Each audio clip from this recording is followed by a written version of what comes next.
Welcome, everybody. Look, we had a little technical difficulties because I'm full on not we. Yeah, not we. This guy, he makes fun of me because I'm old, and that's kind of where I'm at right now. This was some old man shit for sure. It was old man shit. I don't know what it was, but look, I've been having problems with. I've got 3 streaming systems. 2 of them have been having like repair issues that've been going on. Riverside's been having an issue, and then One Stream and all these other ones. So I don't know, man. Angelo's been talking to me for a while about jumping ship and doing a different streaming service. So I may have to do that here soon, but we've got nothing but issues. Hey, buddy, can I get a little bit more headspace above you? Because I know you got a big ass head, but can I get a little bit more headspace above you? You want more space above my head? Yeah, your head's half cut off. Can you see on the screen? It's not cut off. Are you looking at the screen? I'm looking right at it. Here, I'll lower it. Nope, wrong direction. You guys got it? All right. I had to cancel the other one because it kicked us off, and I had to create a new one. So this is where we are at right now. We are live, and yeah, I don't know, man. I don't know why. I don't know why it did that. I don't know what's going on, but 7:42. Let's fucking go. Hey, there was a lot of things that I got to pull up though because I had it all set up beforehand, and then there's a lot of pre-stuff that goes into this. Oh yeah, no, prepared Josh. Everybody knows how well prepared Josh. That's what you're known for. Your preparation for these things. Are you kidding me? You know how well I'm prepared for these things. I had it all pulled up, and then just look, just because the streaming service had problems. But hey, look, there's a lot going on right now. So I wanted to get your take. You're 6'3", 270 pounds. You train with Glover Teixeira. You were a wrestling partner with him. You were a sparring partner with him. Like, you managed fighters, like all of these things. But, I'm going to pull this video up while you chat about it. What was your take? I'm going to get your take first on the Guru video with Arman Strickland, who is a 155-pound fighter. Now, I'm going to go ahead and give a little insight. He is not weighing 155 pounds right now. It's very clear. But what was your take? I mean, this is exactly what I do to you. Arman just wrestled last night.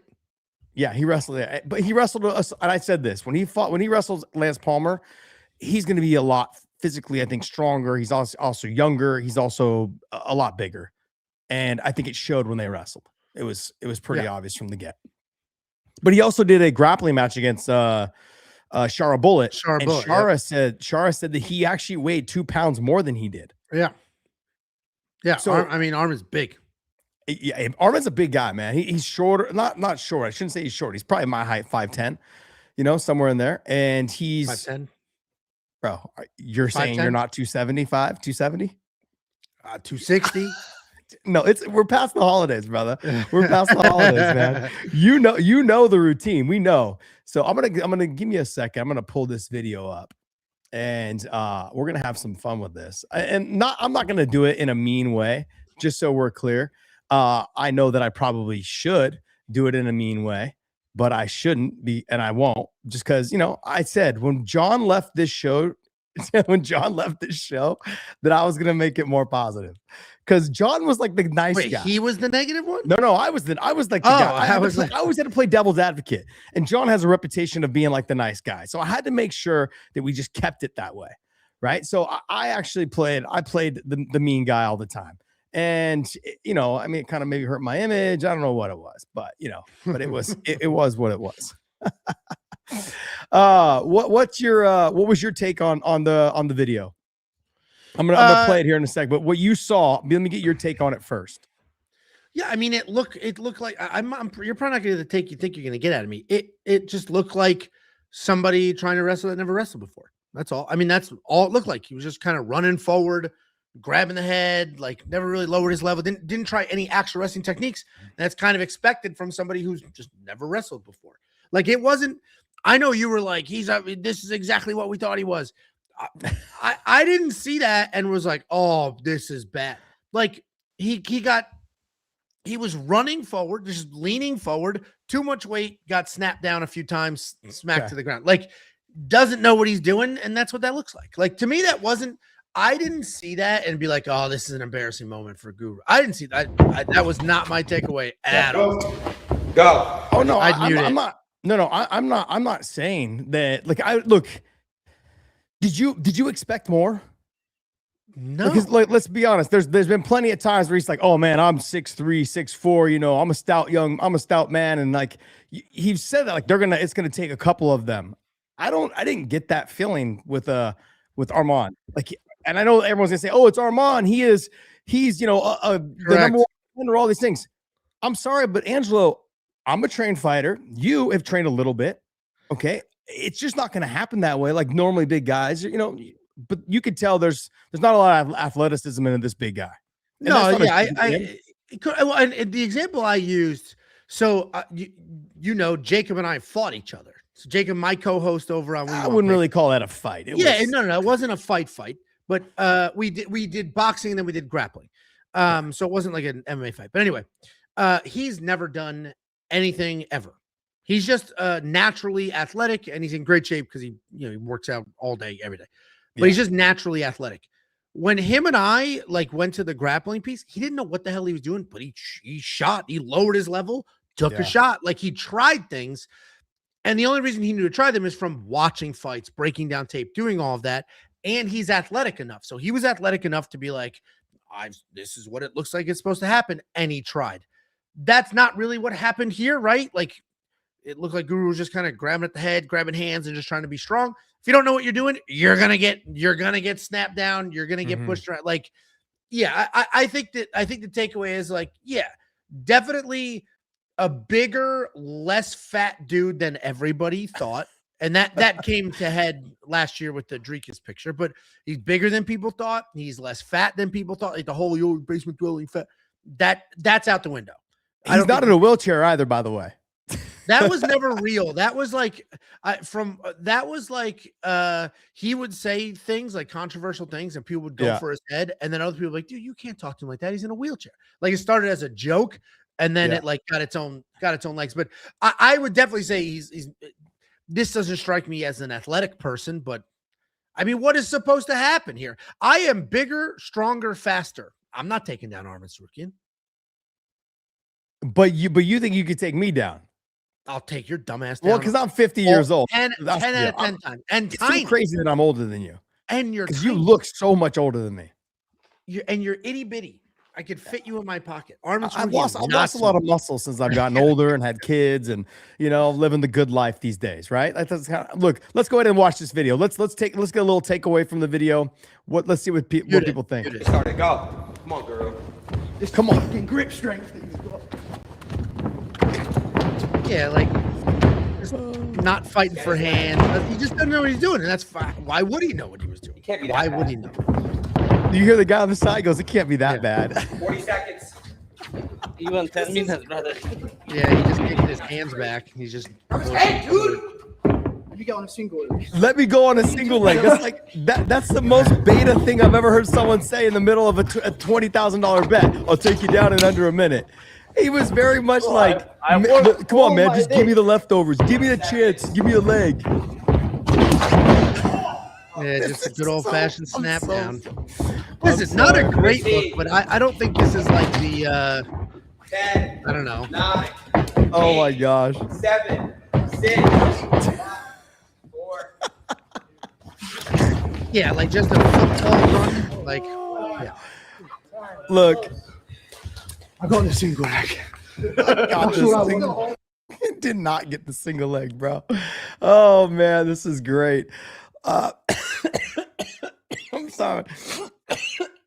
You good? I'm laughing, bro. It's hilarious. Sorry, Ange. To me, that is it's just like I think a little bit of reality of that. There's all that talk, and Angelo, he's gotten away with talking big for a long time. And this, I think, kind of, to be honest, and I'm not going to defend it. I'm not like a sympathizer here, but what I will say is, because like even like you have a comment here that says, where the hell did it go? Something like couldn't even break simple wrist control. Right here. Kevin from Chicago said, we learned that on day one. Correct. Kevin from Chicago, he didn't have a day one. There was no practice. There was no training. You learned that when you went to go learn. He didn't go do that. So to me, this looked like somebody who has never learned, never tried to learn, doing it. That's what it looked like.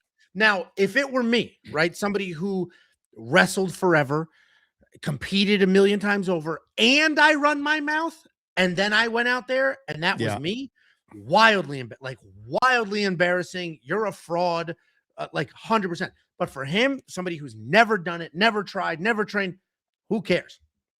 And I mean, who cares? Like, who cares how bad it looked? You know what I mean?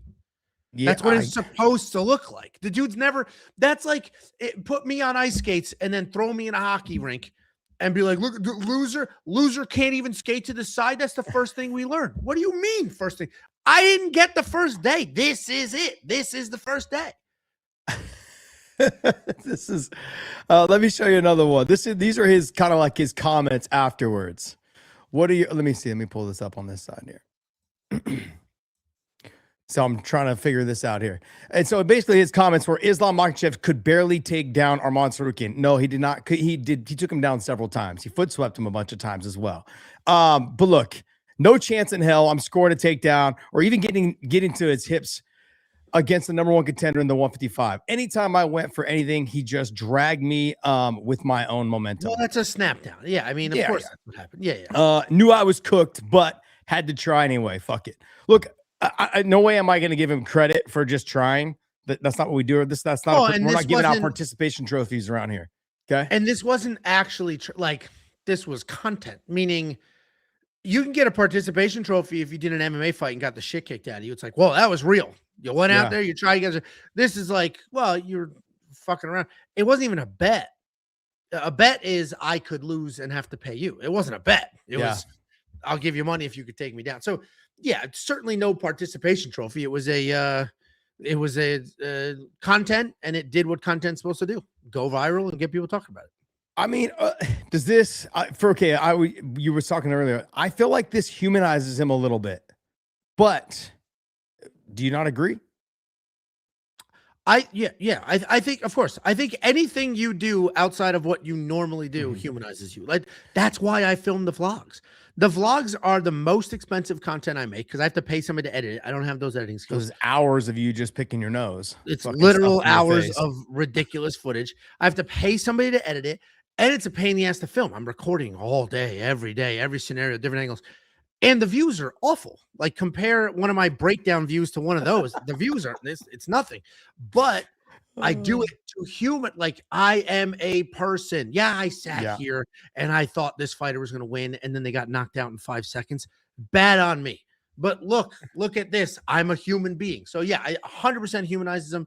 Anything you do outside of the normal thing people are used to is humanizing. You believe so? I felt like, look, in this moment, like it was a little desperation. It was like, give me the single leg. No, buddy. We have a bet. We have something going on. Stop begging for scraps. Like, it was like almost like that participation troll. Like, hey man, just let me get a little something so I'm not embarrassed. A little embarrassing, to be honest. Like, when you said that, and he just kept it what it was, I'd have been like, all right. Like, I don't want to say he tried. I mean, like, I don't know how hard. He tried, but his version of trying wasn't. He tried his voice crack. That's bad for me. He tried. It wasn't his trying wasn't good. It wasn't good trying, but he tried. Like, that was great. The ice skate example. I mean, that was bang right off the top of my head, and it was a spectacular example. If you just throw ice skates on somebody and say, "Whoop, there you go," without ever anything, without any tips, nothing, or skis. You never skied before. Somebody's got to tell you to do pizza. If they don't tell you to do pizza, you're flying or you're falling. Like, without any training whatsoever, that's what that's going to look like. So did he try? Yes. Was he anywhere near being remotely successful? No, but that is what's supposed to happen.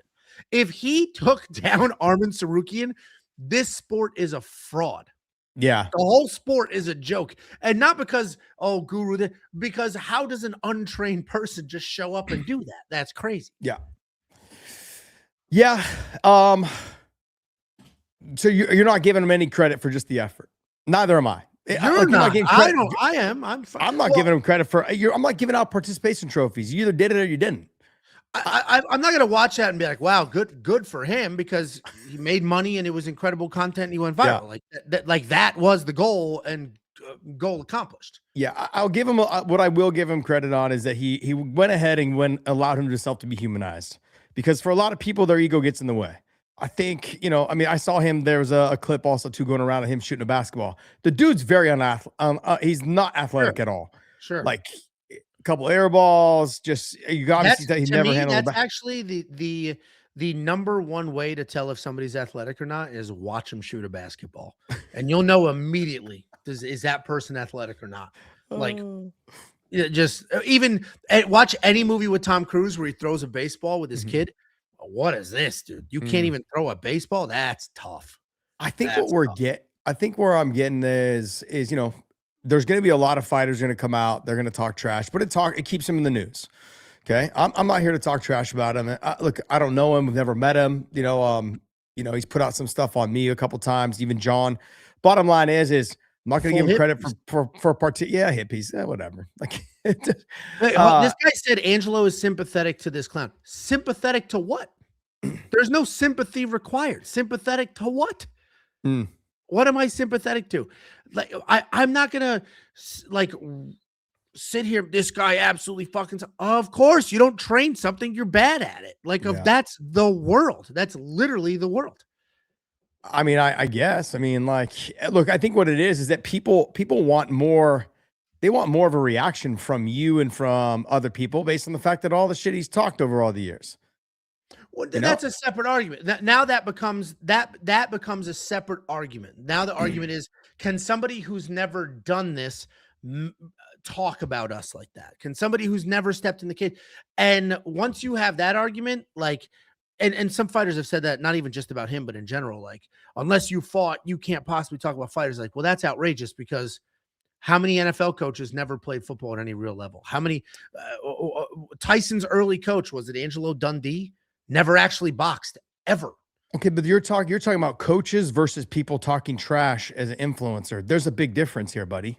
No, it's worse. You could be a coach and never have actually done it. That's worse. That's like does Stephen A. Smith have to have had play football to sit there on his show and talk about football? I think he played ball though. That's the thing. No, not football, but I'm saying I think he played basketball, hockey, ski. It's so Degenerate MMA says basically I'll give Guru one thing. He did say to Arman's face that he was saying things Arman probably wouldn't like, so at least he kept it honest. Look, if you're going to put yourself out there like this, he's going to say the things. I did see a little clip of him like kind of taking jabs a little bit at Arman and some stuff like, oh, Ilya will beat you, and I think he beat you, and I think he beats Islam, and Arman was like, no, I don't think so, and the fight's going to happen. If they did fight, it'd be Islam at 170, not at 155. Like with Arman's waiting around. So, I mean, giving him credit, I don't know. I don't know about giving him credit, but as a streamer, as somebody who wants to be an influencer, you've got to you got to say the things that you've been saying on air. I mean, I don't know if Arman's ever watched anything he's ever done, but who knows? but your audience knows what you said. That's like, at this point, I talk a lot of shit about Grant Dawson before his fights, after his fights. I'm very public about he is objectively the most boring fighter in the UFC roster.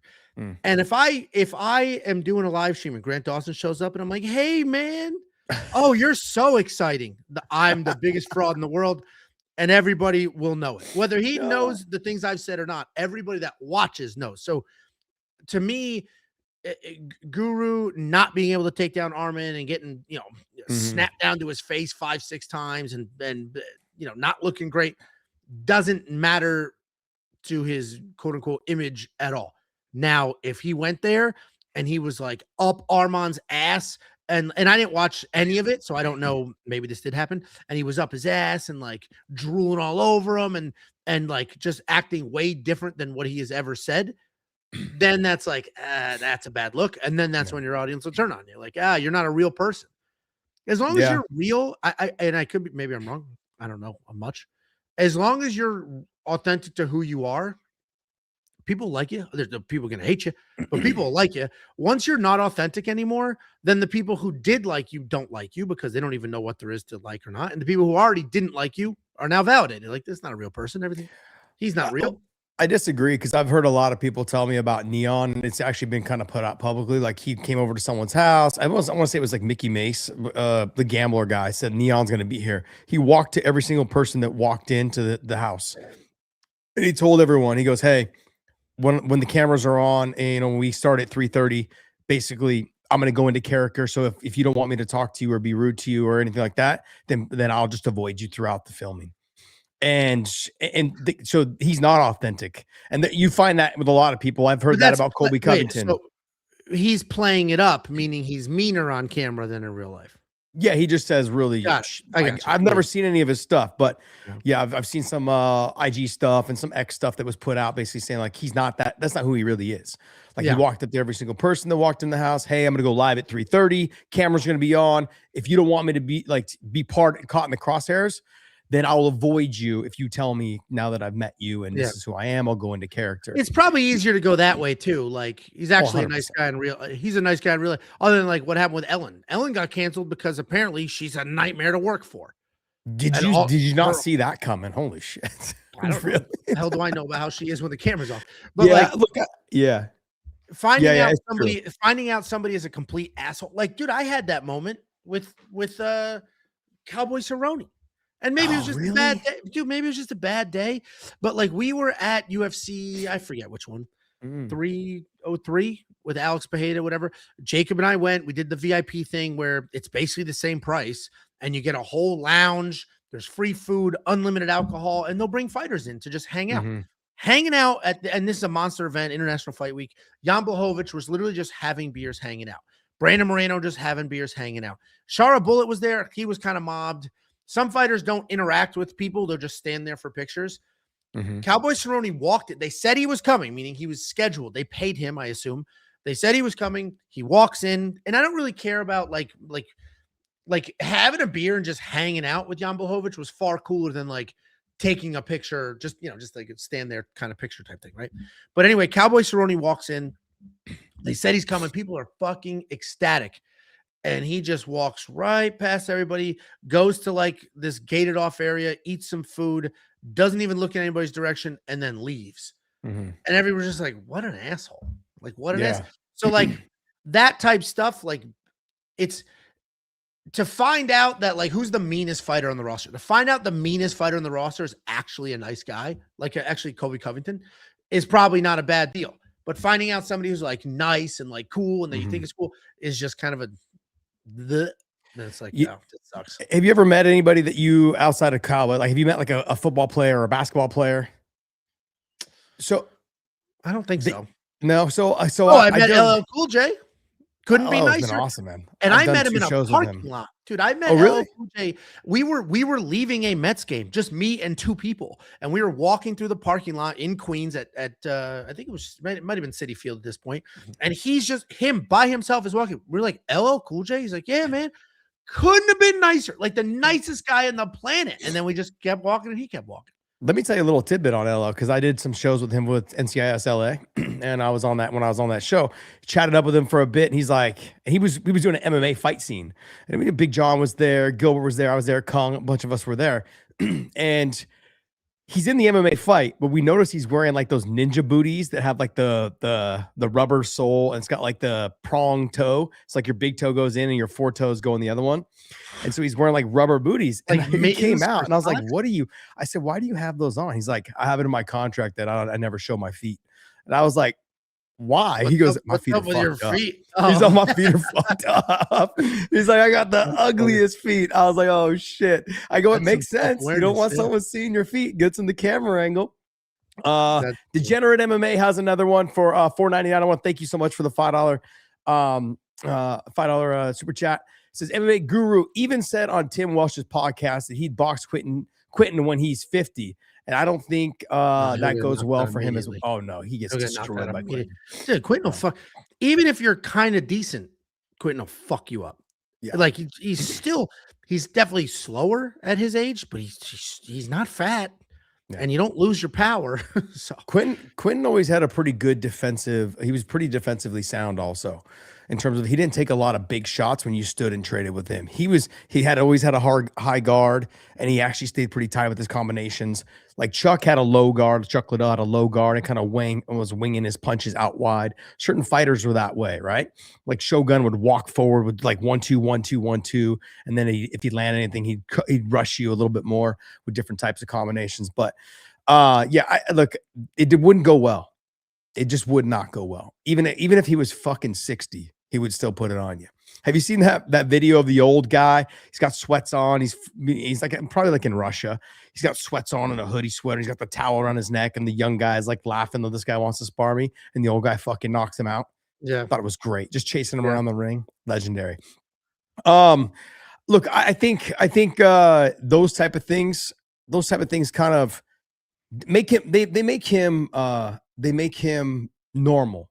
Do you think this helps his fan base? Do you think his fan base is like, oh yeah, he's cool, or they're like, oh man, maybe he's not. Like this guy, he talks about being 6'3", I'm a big guy, they're gonna have to fight hard to get me down. Like he always kind of talked a big game after saying a lot of weird shit, about a bunch of different people. These guys, like if they do catch him, they know that he has no wrestling, he has no ability, he has no athleticism. He's not in a wheelchair, so he can run maybe. But like those things make a difference. Better off in a wheelchair. Nobody's gonna hit a kid in a wheelchair. I mean, I think. Well, first of all, I would say at this point, he is a bona fide superstar in the streaming space, not just MMA. Like the name is MMA Guru, but for him to go on Aiden Ross's podcast, like that, he's getting bigger than MMA. Like he's getting big. He's a straight up streamer at this point, and this is his niche. But as he evolves and his audience evolves and he brings in more people, like, if you're not evolving, you're kind of like, if all he did was sit there every single Saturday saying kind of the same things over and over, we all love the sport, and he's got people who love watching him, and they'll continue to watch, but it won't be the same growth, and there won't really be, any evolution. So if he's getting more into the in real life streaming and more collabs at a high level, like he'll continue to evolve. His fan base will continue to evolve. And I think it'll be interesting to see what it is in a year or 2 years. I mean, his growth is crazy. It's crazy. Yeah. I think it helps though that he's a big dude. I think look for you, right? What are you gonna do? Because what are you gonna do? Like the number one thing people would say is like fat basement dwelling loser. Well, turns out not the case. Like you can still say fat depending on what your fat scale is, but the dude's not fat. The second piece is like you can't really call him a basement dwelling loser either because he's making a ton of money. So it's like, what do you have now? You have nothing. What if I put 20 grand down on you, Angelo, to fight him? I think it would look like that. Like I've been doing it my whole life. My whole life. What would whatever. I would do it. I'd do it. I'd do 20 grand down on you to take him. If he could survive if he could survive 5 minutes. I mean, if I'm doing something for 20 grand, I'll do 7 sit-ups and run around the block a couple times to make sure I've got decent cardio. I would for sure like train you this time. I wasn't going to train you for Jacob. I'll train you for this. we had like a big volleyball. My oldest plays volleyball. We had a big volleyball thing today, and we were there for 2 hours. And my youngest was there, and she gets stir crazy. But there was a track outside. I made her run a whole ass mile on that track. Good. And she just kept going. I was like, move, go, let's go, move. And I was like, running's a sport. She's like, what? I was like, if you want to run, you can run. It's a sport. You're fast as hell. We just keep running. I don't want to one up you, but my son and I ran 3 miles this morning. He's 12. She's 7. Yeah, no, I agree. Look, Naya ran a mile before we moved to California, but you should have seen the look on her face after we got past 1 lap. That was what happened with literally I was just like dragging her by her hand. She wanted to hold my hand so I could pull her pretty much the next 3 laps. It was torture for her. It was absolutely torture. And I'm not telling you right now, we didn't break any records. It was like probably an 18-minute mile. But you get them across the finish line. That's the most important part, right? It says right here, so X213, the king, says, I know it's very unpopular, but Guru has a massive base who loves him, and this only made him cooler to that base. He's the number 1 MMA commentator currently. I say collab with Guru. I honestly, I couldn't do it. And the reason why I couldn't do it is, I couldn't collab with him. I wouldn't collab with him. I just wouldn't do it. Why not? He says some pretty fucking vulgar things about. But you could be authentic to that. You don't have to bow. You could be like, dude, you said some fucked shit. Let's talk about it. Yeah, I may just talk with my fist though. That's the problem. I'm a cool guy. You know, Angelo, I'm a cool guy. Yeah. That's why we hang around. You know, I'm 50. I mean, how cool can I be at 50 years old? Got 2 kids, you know, married. Like, I'm not that cool anymore, right? I mean, but look, I don't know. It does. Like, this generation bothers me a little bit. Like, I get not that I would fight. Like, I'm just like, I'm not that guy anymore. It's weird to me. I didn't like it when I was watching the Arman interview a little bit of the facial expressions of, you know, and I was wondering if Arman was going to pop off and say I something. do that to you. Yeah, but I actually like you. Like, I like you. And look, not that I don't know Guru, so can't say whether I like him or not, but No, I don't like that. I don't like that kind of content. When you're friends. If you're not friends, it's not. Yeah. Yeah. Yeah. I don't like that kind of content. So at the younger generation, I don't know. I feel like it's disrespectful, which it is. But hey, if he's making a living and, you know, and our tax dollars don't have to pay to support him, I'm all for it. It is what it is. And there's downstream, but because Jacob says this all the time, because Jacob does his Fight Companion live streams. They've been steadily growing like crazy. They're very different than Gurus. Gurus are he's just watching the fights with you and commenting them and reacting and whatever. Where Jacob's like actively interacting with the chat to place bets. Like, you know, all right, what's the bet on this fight? What do you guys think? Like, he's doing like mid-round bets, man. That's insane. It's a lot of work. He's not just watching fights and talking. But anyway, his streams are growing like crazy. A lot has to do with the fact that he's doing a very good job. But also there's trickle down and downstream benefits. Like many tens of thousands of people show up for him. Some of those will, hey, this was cool. What else is out there? And then find other people. That's what happened with us. We are in the pick, not MMA YouTube, not MMA pick space. We're the kings of that space. Just objectively, the number of views, the number of subscribers, the number of people go to the website for straight up pick content. Now, and when we had our little rise and did all that, it was like us and 3 other people. Now there's like 80. Yeah. And there's downstream benefits because some people will watch, decide they hate my guts, go find somebody else, start watching them. And then they got the benefit from that. So there's benefits to everybody in this community that makes content to have somebody that huge, that polarizing, sort of dragging everybody up. Yeah. You can hate his guts, which I totally would be valid. I get it. He said some terrible shit, horrible shit about freaking Cheeto Vera's kid, his disabled kid. And I get it's jokes and it's all for a laugh, but it's not jokes though. It's not like we're going through it right now, right? With the whole Dan Hooker and Paddy thing. Dan took that too far. Yeah. I mean, see, you said Dan took it too far. It did take it too far. But it should have never been started. Like, you don't even bring up someone's mom. Don't bring up someone's family. Come on. But Paddy didn't bring up a real situation. We'll talk about that. Let's wrap up the Guru talk first. But hey, X213 the King, thanks for the $10 super chat. Appreciate you, man. Thank you so much. There was a little thing going on right now. Arman also did an interview while he was out. I'll share this screen as well. And it basically, he's saying here, it says, they said you're too dangerous to put you on the first card on the Paramount because headbutt, pull out, beating fans. He's not wrong. He's not wrong. They're not wrong. It's the same with Dana saying I can't put John Jones in the White House card. I don't trust him. Same exact logic. Yeah. I would agree. I mean, look, I honestly would agree with him there. You understand what I'm saying? I'm like, I think with the UFC's got to be very careful with who they put on the first cards. But he's not going to be on any cards until like June, July. It'll all come down to Ilya and what his deal is. I mean, they're saying that from what I understand, there was something released recently that he'll probably be back before summer or towards the middle of summer. His first statement said I'm out the first quarter. So that's which makes sense. You know, January, February, March. But that was his statement. Who knows what it'll actually be? Yeah, I think the court ruling helped a lot. Like his wife can't leave with the baby to Miami. They've got to stay where they're at, and that's a big deal, man. And so then they move forward on everything else. Because now I think they can speed up the process of doing the court dates if she's not going on vacation somewhere. You know, which I guess the argument was she's like, I had this planned, and then it actually showed that she booked the flight like 12 days before. After. So I mean, what's your take? Is it too much? Is he too much? Does he have to learn to control those emotions during that time? I mean, is this why he is stuck where he's at right now? Who? Arman. No, I think he's stuck where he's at right now because he's not as marketable as some of the other people in that division, but he's better than most of the other people in that division. So the UFC is just doing some mental gymnastics to figure out how do we keep him away from the belt for now.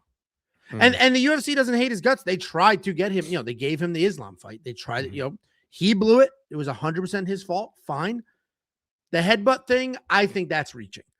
Like if Dana White didn't even mention the headbutt thing, and what I'm talking about, I'm assuming most of you guys know, is he headbutted Dan Hooker at the weigh-ins for their fight. It was not that big of a deal, but it literally could have been a very big deal. Like it could have made a cut. Could have the commission could have suspended him right then and there. It could have been a very big deal. It wasn't, but it could have been. Even without that, I think the UFC could be like, nah, we're still punishing him. He fucked us bad when he pulled out of the Islam fight. We're still punishing him. And I'd be like, yeah, I get it. Yeah, I'm very surprised, to be honest, that the commission didn't fine him. Like anytime you have physical altercation at weigh-ins, normally you'll get a letter. That was in another country, wasn't it? They still have a commission that travels with the UFC and when they go places. I thought when the UFC goes to play, like obviously when they go to England, England has a commission but when they go to places that aren't like full sports regulated, the UFC just brings their own people and pays them and they run it. Yeah. Where was that at? Was it in, it was UFC, in Abu Dhabi? No, it was not weird, but it was not a place they go to all the time. It was Kazakhstan. No, because they had one there, didn't they? It was Qatar. UFC Qatar. Okay. Qatar. Yeah. I mean, yeah, I think it definitely hurts him. I think obviously it did hurt him. Dana's saying like, this is a lot. This is too much. Like we can't take a chance. If you would have cut him, like you said, if he would have even if he would have given him a black eye, there would have been no. Yeah, and anything could have it definitely a liability, but at the end of the day, that's not why they didn't do that, because they want Paddy.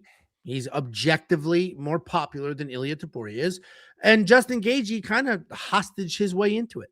They're already saying now, which I understand, but they're already saying if he loses, he's retiring on the spot. Oh, Gaethje, see that? Yeah, I saw his coach Trevor Whitman came out and said, yeah. I mean, it makes sense. Like, what's the point? Like, unless you want to just take more damage. Nah, I think he's got enough money.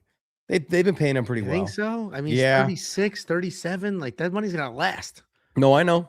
And I have no idea what he wants to do afterwards. Or what he does with his money. For all we know, it's invested like crazy. Like Gronk. You see that interview with Gronk's like, I've never spent my NFL money. Yeah, that's funny. He got like a signing bonus, invested that, has never spent his NFL money. Yeah, all the money, the only money he lived off of was all of his like endorsement deals. It's like I spent my endorsement deal money on, certain stuff. He's like, but all my other stuff is invested. Smart. If you have to have a game plan going into it, and his family owned a bunch of KG. No, Gronk's family owns a bunch of something. But anyways, Gaethje though, same thing. I feel like he's very connected with his family. I talked to DC about him recently too, and he goes, all this guy does is fucking play golf. He's got a golf membership, and all he does is fucking play golf, which can be expensive. But if you got a golf membership, you know what the pay is every year. You know exactly what it's going to cost you. I don't know. It says right here. It says Toto Fighting. Thanks for the $2 super chat. UFC don't want to risk Ilia to getting out wrestled. They're gonna have to eventually, man. They're gonna have to eventually. Yeah. I mean, you just saw what Arman did to Guru at 200. I mean, he looks a little sloppy. But he looks like he's what, 265? 6'3", 6'4", 265? Big chap, right? He's a big chap, right? Like that's what he likes to say about himself or something. So if he's a big boy, whatever, like I think Arman is able to take him down. He was telling Arman that Arman couldn't take him down. He's like, who? This guy. He's like, no, I don't think so. He doesn't think Islam could take him down either. I'm like, what have you been watching? Like, that's what I don't get. What have you been watching? Like the little comments, which is what I used to do to Big John and I do to you all the time, is, but it's, they jab that they poke the bear a little bit, but there's not really any truth to it. Like Arman's got the best wrestling, I think, in the sport right now. I mean, give me another guy. Bo Nickel, but that's wrestling, not MMA wrestling. Yeah, and even I think Arman would out wrestle Bo Nickel too in a straight up wrestling match, wrestling rules. I think Arman would out wrestle Bo Nickel. Yeah. Bro, whatever you are smoking, you need to You don't swing think it so? on this way. I think he would. No. I think he would. That would be an interesting. Okay, would they're it both, be they're both folk in style? RAF. Would it be folk style or would it be No, it has to be freestyle. It If wouldn't be it's fair to do. freestyle, if it's freestyle, Bo text him. Probably first round. Arman probably has more freestyle experience than Bo does. Bo I didn't- think I think Bo put potential. I think Bo put. Yeah, I think Bo. It's your voice cracked earlier. Calm down, buddy. I'm hungover as hell. Are So you that's really? valid. What'd you do last Oh, night? Bad, yeah. What'd you do last Well, night? our friends hooked us up with the Cowboys tickets for Thanksgiving. They do every year. Nice. And won't take our money. So it's Yeah. like, well, you got to let us do something for you. So we're like, yeah, we'll just go out to a nice meal. So we took them Yeah. out. We went to the Double Eagle Steakhouse there. What the hell is it? In Plano. No Oh, idea, what the man. hell is it called? Whatever, fancy steakhouse in Plano. So we went out, and then you go to a fancy steakhouse, you have to get an old fashioned. So You have to? 7 of those later. And then we walked to another bar and had a couple more. So it was a long, late night. Ernie Vasquez 7552. Thanks for the $2 super chat. You had one above too without any comment for another $2 super chat. Thank you for both of them, man. I appreciate you. Josh versus Tony and Roth. I'll pass, dude. I'm not getting my ass in shape to wrestle. It's just not gonna happen, man. If you would have said Wrestling like, shape hey, is, yeah. it's the worst. It's the fucking worst. I would, like I said, I wanted to do bare knuckle and I wanted to do boxing because there's less work. You just got to run a little bit, get your legs in shape, and then throw punches on a bag, hit some mitts, work on some movement. That's it.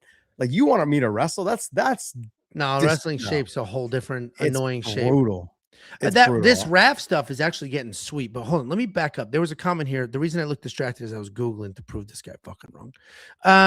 Where is he? Say Winnie? Is that who it was? I don't know. What is the evidence Angelo has for this objective fact that Paddy is more marketable than Arman? Every fucking metric imaginable. Every metric imaginable.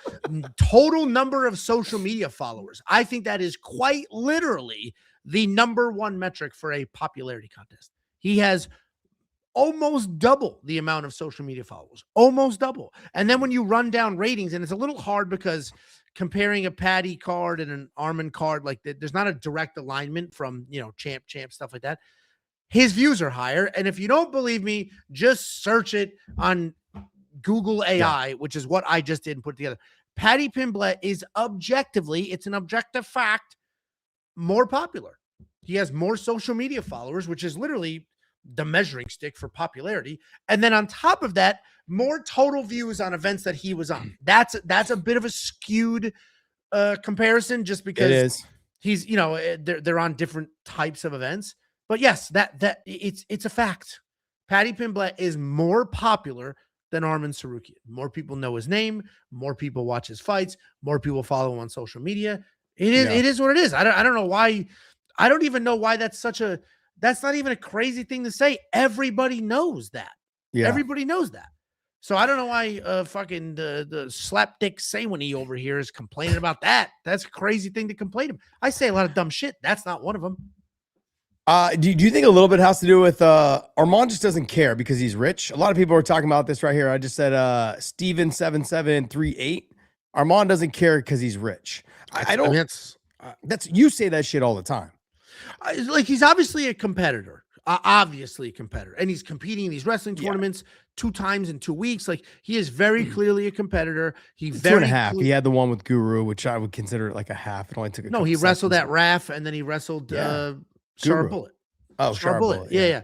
So like he obviously is a competitor that cares. I think having as much money as he has, I don't think it's killing his drive, but it does give you a cushion, a level of comfort. Like, it's not because there's a lot of fighters who want to fight and need to fight, where Arman doesn't necessarily have the need part. Do you think the UFC holds that against him a little bit? Like this dude's out here headbutting, this dude's out here not making weight. And they're like, man, this guy's got money. Like, what do we care whether, I'm sure he can fight. He's a wrestler. Like, what are we doing? Like, we don't need to really push this kid. I think we can't forget Arman's last fight before the Dan Hooker fight was boring.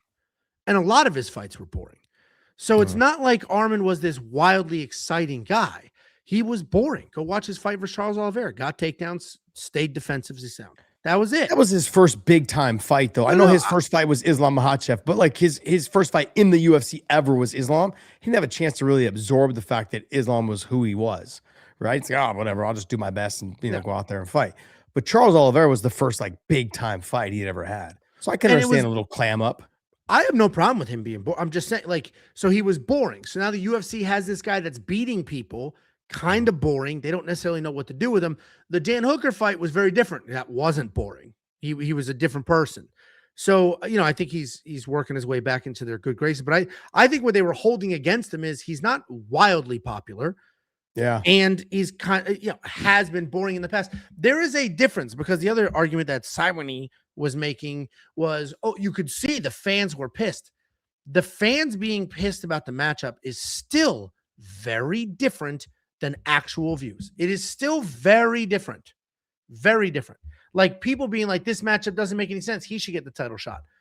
Doesn't mean that he's more popular. And that's what, if you put a vote to the millions of UFC fans, would you rather see Paddy versus Justin or Arman versus Justin? Yeah.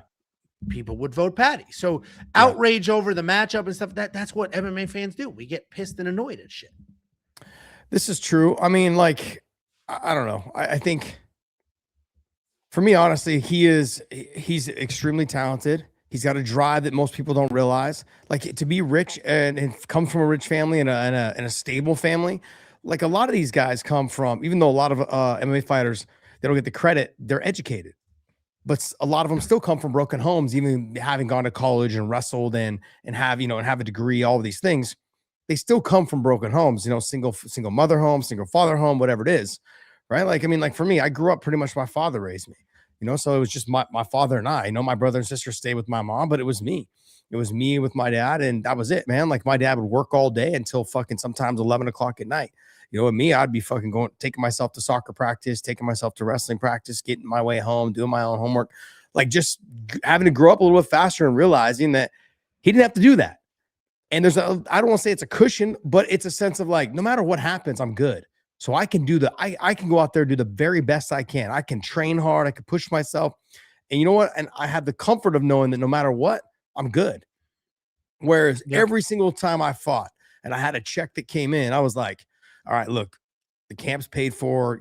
At the time I was renting houses. I'm like, hey, houses are rented. I was renting rooms to, guys like Trevor Prangley, Phil Baroni, Paul Bonatello, Pat Minahan, like John Fitch and Brian Ebersol lived with me for a while. I had Josh Koscheck live with me. I had all these guys who were renting rooms for me so I could pay my mortgages when I finally bought a house. Just it's a lot, man. Like, and that comfort I think he has, it makes him, I think, a better fighter, to be honest. It could go either way. It could go either way. It could kill your competitive spirit, which it doesn't seem to be doing, because I actually just pulled up his Tapology to argue with this dude again. And if you look at his Tapology, he listed on here, because Tapology will show more than just MMA. He just wrestled Lance Palmer. Before that, he just wrestled Shara Bullet. Before that, he wrestled Mehdi. He fought Dan Hooker. He had those 3 competitions, December 17th, December 30th, January 10th. This dude is staying busy. Before Dan Hooker, he out-grappled Benson Henderson. He out-grappled Patrici Pitbull. He out-grappled Makashari. And it's just like, he is busy doing stuff. So I wouldn't say the money kills his competitive spirit. So in his case, when you have the means to travel and stuff like that, the money probably helps. Better training, better food, all that. But he has the whole, the UFC hates him and this and that. He has not been a good UFC employee. I think he should have gotten the fight. All right. So, like, my official stance is Arman is the second best in the division, right? You have to assume the champ is the best. Arman is the second best in the division. He should have gotten the title fight. And then the argument shouldn't be Arman. The argument should be, should it be Paddy or Justin? That should be the argument. Now, if I back up, Arman has not been a good employee to the UFC. He has missed weight. He's missed weight before. Not the canceled Islam fight. He has missed weight. Yeah. So he's missed weight before. He went to a decision with Matt Frivola. The Charles Oliveira fight wasn't very exciting. He had the headbutt incident. He had the canceled fight with Islam incident. Like, he has not been a very good employee. So I get it. I get them being like, nah, screw this dude. You know what? Let's just do Paddy. Justin's saying if he doesn't get a title shot, he's going to quit. So let's just do that fight. Makes sense to me. Paddy's more popular on a nice little win streak himself. Arman's not going anywhere. So do it. Yeah. Angelo trying to convince us that Paddy is the solution to Arman's boring. That's called a straw man. So this dude's trying to build a straw man argument. When did I say that? He's building an argument that didn't exist. You're inventing an argument that didn't have. I never said Paddy is destroying. I didn't say anything remotely close to that. He questioned when I said Paddy is more popular. Now he's talking about he's moving the tent. He's moving the pole, building a straw man. Now, you're not going to do that. Nobody's going to out-argue me. I'll fucking A, clear, concise points. B, fantastic memory. C, I can keep things where they're supposed to be. That's how I keep you from wandering on about God knows what. Wow, I caught a stray out of nowhere for some reason. I don't know what that was. I always have to steer you back to where we came from. Oh man, give it up. All right, look, I'm going to share this screen right here. So Arman Sarukian tells MMA Guru he doesn't know shit about MMA. This is what we were talking about. Like, is this one of those things where fighters feel like, hey, like you shouldn't be able to speak, especially after a performance like that over the takedowns? You shouldn't be able to talk on MMA the way you talk about it. Like, you've never fought, obviously never trained. You know, you're not athletic at all. You could be 6'3", 265, 270. No one gives a shit.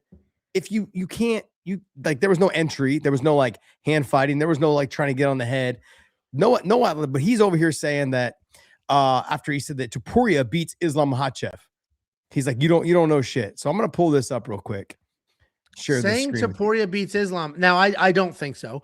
But saying Topuria beats Islam is not like the worst take on the planet. There are many people that feel that way. I don't, but there are a lot of people that feel that way. Really? Yeah. Dude, there's a shit ton of people that think Ilya can beat Islam. A Georgian wrestler with that power. I mean, anything's possible. Well, I think it was also at 55. I think once you start talking 70, maybe you'll get fewer, but look, anything's possible. That's why we fight the fight. I mean, that's the common saying, like, amongst fighters, right? Anything's possible. We go out there and we fight. But I think I don't see it happening at 55. I think Islam still wins, but I think it's a little bit more. Maybe Ilya wins 2 rounds, maybe 1 or 2. But at 70, I don't think there's no chance. There's no chance whatsoever. At 70 does get a little tricky. First of all, I think Arman beats Ilya, so I therefore also think Islam beats Ilya. But I don't think it's outrageous to make the argument that a 2-division champ with power that we've never seen at those lightweight classes, you know, I don't think that's a crazy thing to say. But what do you think? What do you think? Not about that, because I know what you're going to say about that. What do you think about the idea that not, because I'm not a fighter and I talk about fighters and fights. You are.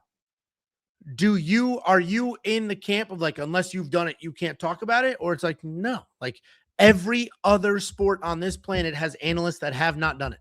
Famous ones. Yes. No, I'm not of that camp. I'm not of that camp at all. But I think what it is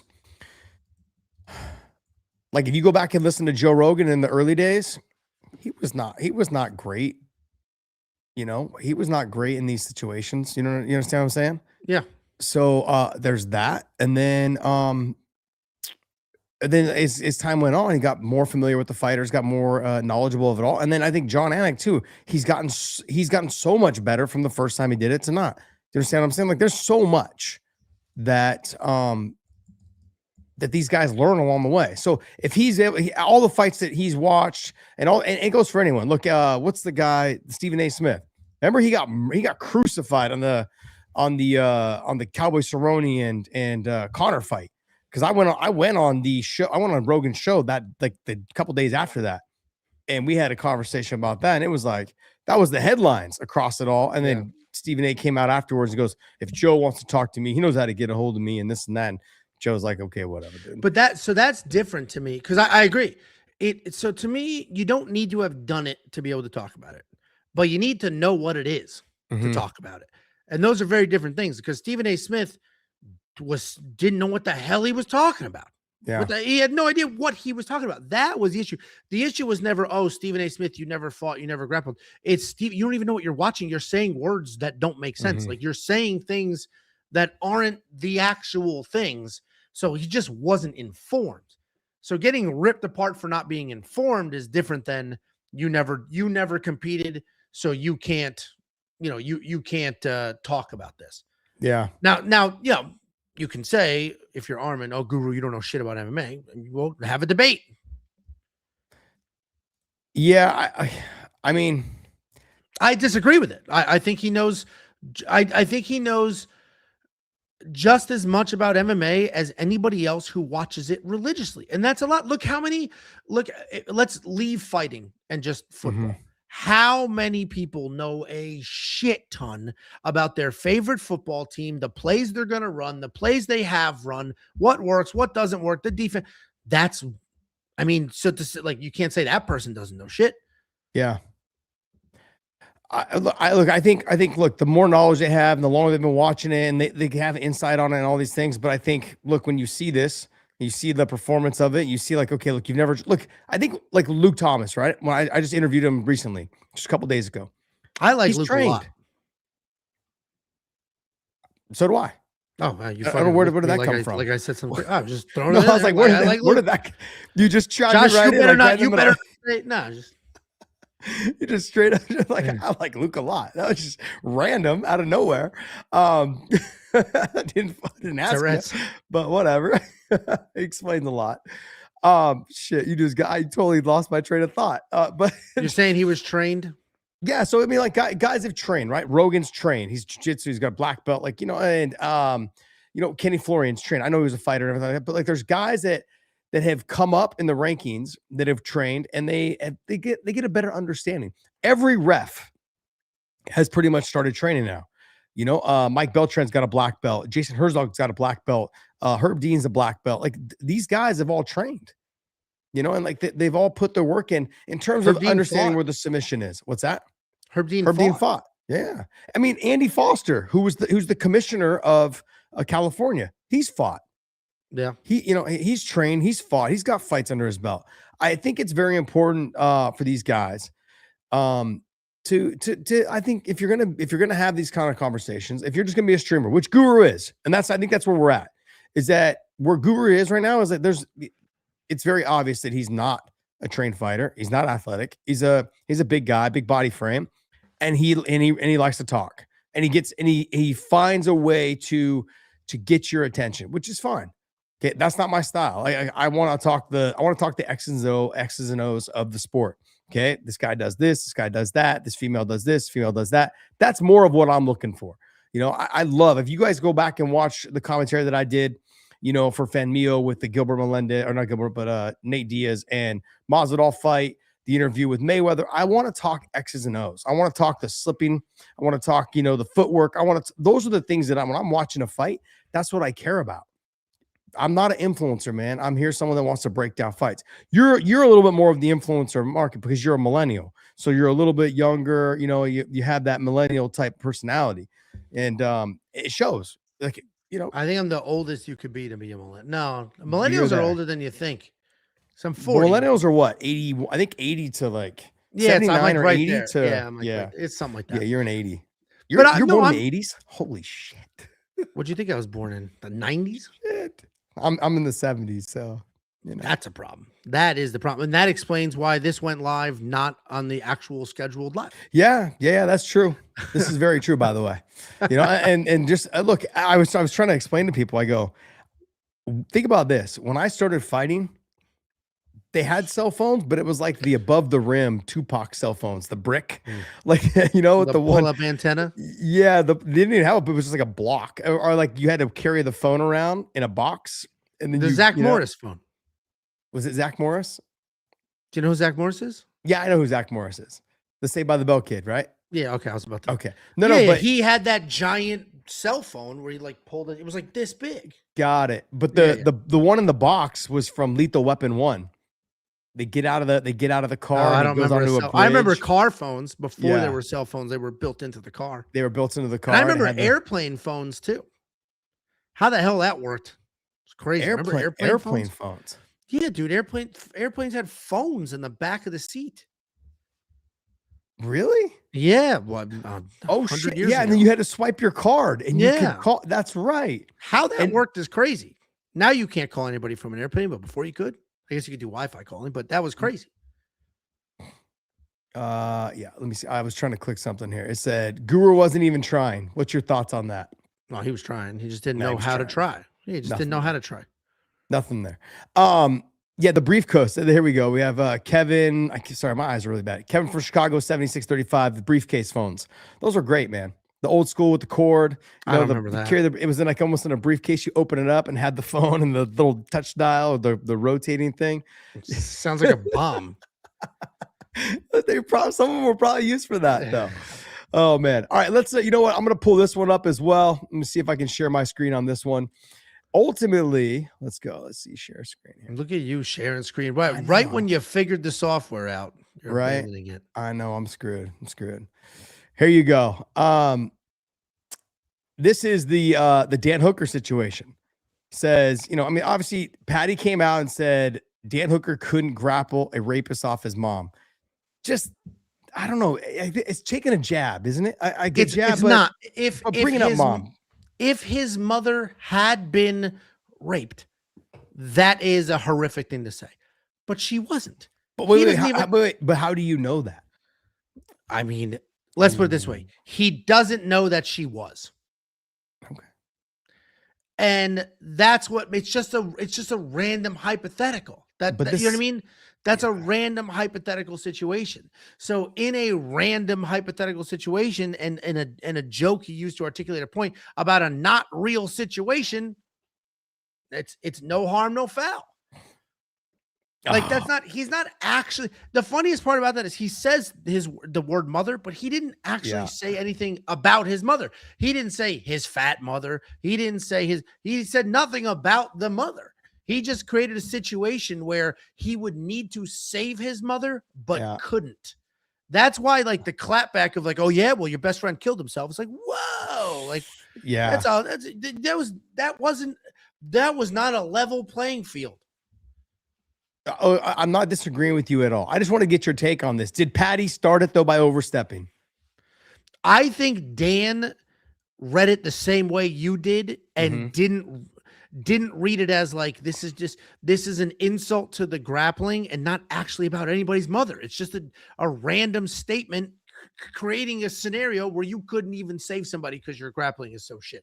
I don't think Dan seems pretty funny and cool, so I imagine he has a sense of humor. It just seems like he didn't even understand the joke, so then just went for blood. Yeah, I'm not somebody that supports like ever talking about family and all. I just wouldn't bring up like if he said like, oh, like you're grappling so bad you couldn't stop your daughter from being raped. It just sounds really just like, bro, why are you even bringing family into this? Like that's the point. Well, like, and daughter for some reason sounds way worse than mother. I don't know why. It's the same though. It's no, the it same is. thing. It just maybe because I have daughters. It just sounds way.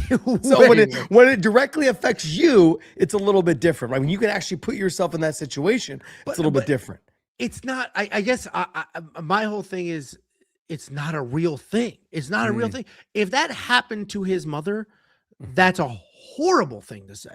Like a terrible thing to say, and screw you. But it's not a thing that happened. He created a ridiculous scenario. That's like, you know, it's like, dude, you know, Paddy's so fat between fights he couldn't save his mother from a burning building because the ladder couldn't support his weight. His mother's not in a burning building. It's just a random scenario.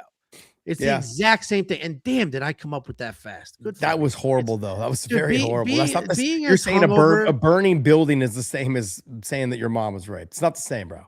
It's just not the same. It might be worse. You die in a burning. Oh my gosh, please. All right. So to carry this on, though, it says, you know, Dan Hooker, Paddy says Dan Hooker couldn't grapple a rapist off his mother. And then Dan comes back. That's even, he didn't even say, he said a rapist off his mother. That's actually even a little soft. Off his mom. Okay. Ain't said shit when we were face to face, bitch. I thought we were mates, but you're not a very good mate, are you? Paddy Pimlet, rest in peace, Ricky, who apparently is his Paddy's friend who committed suicide. Yeah, remember Paddy was in the octagon, like crying, dedicated the fight to him. That's bad because he's almost, you're not a good mate. And then Yeah. like that's almost like your friend killed himself because of you, or like that. Oof. Like Ugh. you didn't do anything to help him, yeah. And Yeah, then like basically that's- Paddy, and then Dan comes back and says it's on site, fat bitch. Yeah, that one Oof. I thought, listen, was Patty's joke like in good taste? No, it wasn't in good taste.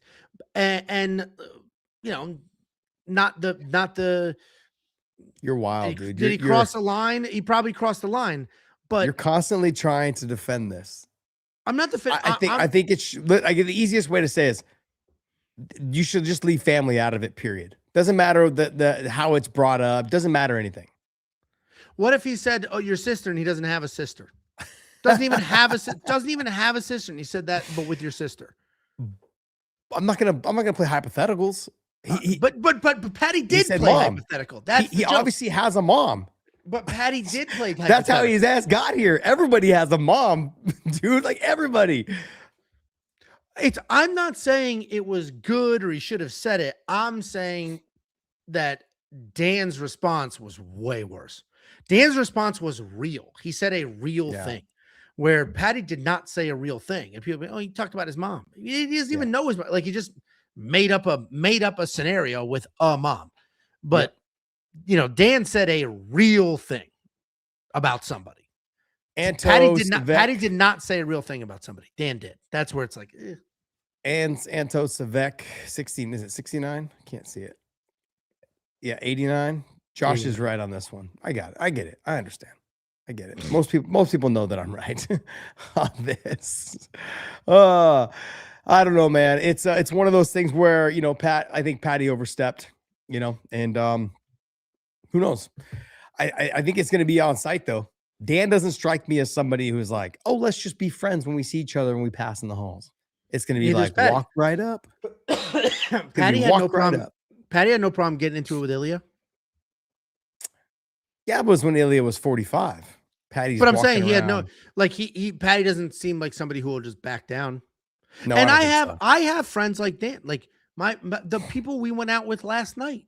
He is like Dan, where I could bust his balls in like a light way, and then he'll just take it 5 steps farther every time and get like way meaner. It's like, dude, Jesus, this was not an appropriate response. I called you fat. You went after my entire lineage. Like these are not equal responses. So it's like, should Patty have said it? No, of course not. Was Dan's response worse than what Patty said? I believe so. Dan's was a real thing that happened. Yeah. Patty's was just some made up bullshit. Yeah, I think you just got to leave it all out, man. I think you got to leave the family and things like that. And I'm not validating Dan Hooker's comments either. Like someone killed himself. Suicide is a very tragic thing, man. Like we shouldn't even be talking about that. But he dug deep in the basket to pull one out and let Patty know exactly what he was thinking. It's a savage response. It's a savage response. And I mean, good for him, I guess. If they were in the same weight class, it'd be great, but they're not. So now it's just the beef. This is what I think though. This is what why is it okay? Why like even Bisbing came out. It's like, oh, that's just kind of like guys from that area that they joke around, they do this. But is everything just a joke now when we don't mean it? It's like when we don't mean it. Are we just saying it's a joke and it's supposed to slide? I mean, that goes on in every country, especially in the US. Like, oh no, I was just kidding. I was just kidding. I do that. I do but that. In reality, I'll push it too far. Kidding. Like, nah, dude, come on. I'm just joking around. I do that for sure. I do that all the time, actually. Does Tiff hold your feet to the fire on that? She's like, no, you. Well, I've learned not to joke with her. First of all, women can't take jokes. Second of all, she's vicious. So, dude, really, just she tear you up for it. She just because she won't even tear me up with like a joke or an insult back. She'll just like get nasty. It's like, oh, here we go. Oh my god. Angelo says that yes, we went out to eat for her cousin Casey. You've met Casey a few times in my house. We went out to eat for his birthday a couple months ago. Us, his in-laws, and him and his wife, whatever. And we go out to eat, and I was just like, I was on a roll. I'm in a good mood. I'm like cracking everybody up. And the wife of the other people were like, he is so funny. You must laugh all the time. She's like, never. She's like, I know. He actually annoys me. It's like, all right, there's no sense of humor on this side of the table.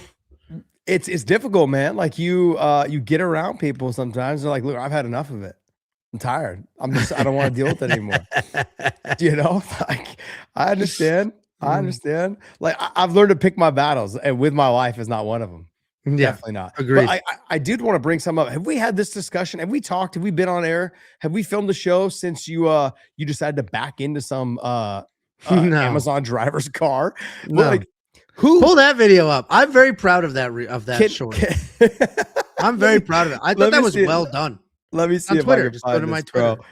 This is great, dude. This is but by the way, I just want to know. That was a real that was all. I know. But what was funny, I thought the day in the life of a YouTube MMA capper was funny. And then it ends with that. I was proud. That was probably my best work. Angelo, it was ruthless, dude. It wasn't even my idea. I couldn't even believe that you did that. Yeah, no, I got yelled at for that at home for sure. Well, I have a question. How in the freak? Pull it up so people know what the hell we're talking about. I'm looking for it. It's way up. But you know, you and I text quite a bit throughout the day. No, just go. You were sharing Twitter this whole time. Just share my Twitter account. Oh, I have it on my text thread. That's why. Oh, I tweeted it. Just go to the We Want Picks Twitter. Okay. And then it's like I don't look at Twitter, buddy, on here. No, I actually put things on my thing. And it got what's I have it crazy. listed. I have it. Well, you could do it on YouTube too. I have it as a YouTube short. As a YouTube short, it did like many thousands of views very quickly. On Twitter, it's like 9 impressions. It's like, God, this is good. I understand not getting impressions with like shit. I'm like, this is actually good. I'm curious. People hated my fucking take on the Paddy thing. So I'm curious what they feel about that. I thought this was good. I enjoyed. This wasn't even my idea. I sent a bunch of clips. I sent a bunch of clips of like this happening to the guy who can put some stuff together for me. I was like, you think you can make this into something? He's like, yeah, actually, I need this. Send me these 3 things and I'll do it. I did. This all right, let me see if I can share it this way because I just took it off of your thing. Let me see if it'll share this way. Or just go to my YouTube channel on a different and share that screen. You've been sharing screens this whole time. What's happening? I know because I have it all lined up on what I'm gonna actually do. Like I said, I plan ahead. It's on Instagram too. I it. put this everywhere. I know. I don't really follow you a whole lot in that way. Let me pull it up here. This is here's the age. Born in the 70s. Well, I don't log into. It's on your Instagram page. Yeah. Okay. Is it on Angelo or We Want Picks? We Want Picks. Angelo's private, like sometimes pictures of my kids. Oh, okay. So we don't. I don't do Angelo. Angelo's not in this world. And it's funny because somebody in our Discord, we have a Discord, was like, "Why is your Instagram private? That seems a little ridiculous." I'm like, "Well, the We Want Picks Instagram isn't the Angelo Instagram is like for my family." Yeah. And he was like, "Yeah, but this is ridiculous. You're on social media." I'm like, "Why are you trying to see my kids so bad?" That's like, weird. That's like, random. Why are you so desperate? There are some pictures creeps. I post. Like there are some creepies out there, man. Like it's strange. I still to this day, actually like probably about 2 months ago, I got a autograph thing like sent to my house. Your personal address? Yeah, my personal address. I'm like, what in the freak? I've got the PO box set up, and I just tell people send whatever you want. Send it to the PO box. We get lots of cool stuff. Where is it? Is it just a post or is it a reel? There'll be both. Oh, I don't see it here. Here, Instagram.com. I'm looking at it right now. I'm not looking at that. I'm looking at. Let's see if I can. Is it just a black screen? Dude, I can share the screen. I'll share the fuck. Yeah. It's you got to hit play. Yeah. That's okay. Yeah. Okay.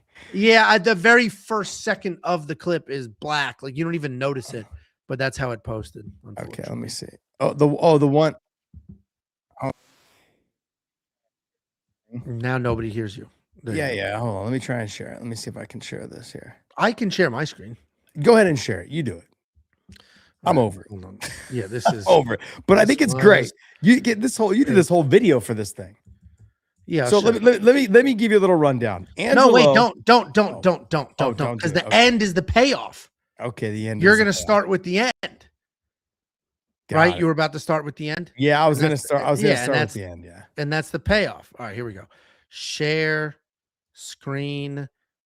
Yeah, share screen. I don't need tips. I'm not 78 years old. You're Josh's age. This is great. Oh Chrome man. Tab. We're gonna go here. Bingo bongo. Bingo bongo. And then do I gotta add it or you can add it? Oh no, you have to add it. Okay, I got you. Okay, here we go, buddy. This is I'm very proud of this. Don't be mean to me. Here we go. Ain't a life of an MMA YouTube capper. I like to start my day after 15 full hours of sleep. We'll wake up at 1 o'clock in the afternoon and get ourselves some coffee. Nothing gets my day going like a nice hot cup of Joe and catching up on current events. Because if you don't know what's going on in the world, you don't know what's going on in the UFC. After we have some coffee, we head to the office and we do some real work. It's very important to stay on top of the MMA news and my UFC graphics. After a day loaded with work, it is time to go pick up my daughters from school. And nothing is more important than getting them home safely. So let's get in this car, let's buckle up, and let's drive as safe as possible. All of this was for that, because that is what happened. I smashed into that car. The best part is you get out. Oh my gosh, man. You get out. Go ahead. Pay it off at the end, though. Tell us exactly what happened. Well, I smashed into her. I get out. Who is her? It's an Amazon driver. They just decided to like run your court.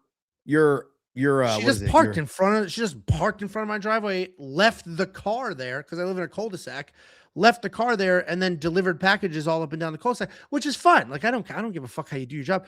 Why in the world would I have expected a car to just be horizontally blocking my entire driveway? That is not something I would ever expect to be. So I just back out of my driveway. I usually stop when I hit the street, look, and then go. I live in a cul-de-sac. It was 3 o'clock in the afternoon on a Tuesday. Like there's because everybody's like, didn't your car beep at you?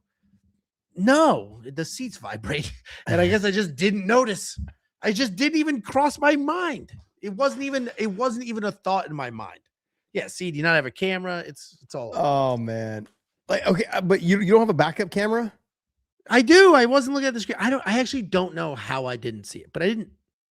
Just fucking slammed right into it. Oh my gosh, man.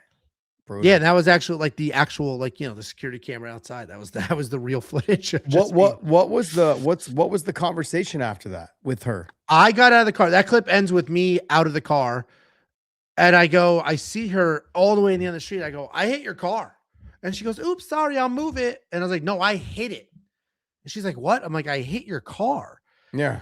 And I was like, I didn't see it there. I didn't know. And then she goes, exact words, this is the second time this happened. And I was like, I literally was like, this is the second time? She's like, yeah, somebody smashed into the front and hit my mirror. It's like, where are you just leaving your car in random place like that? So yeah, I mean, it's without a doubt my fault. Like I was like, here's my insurance information. Here's my cell phone number. Like call the insurance company, do whatever. Isn't it against the law though to park in front of like driveways? Not my property. That's a public street.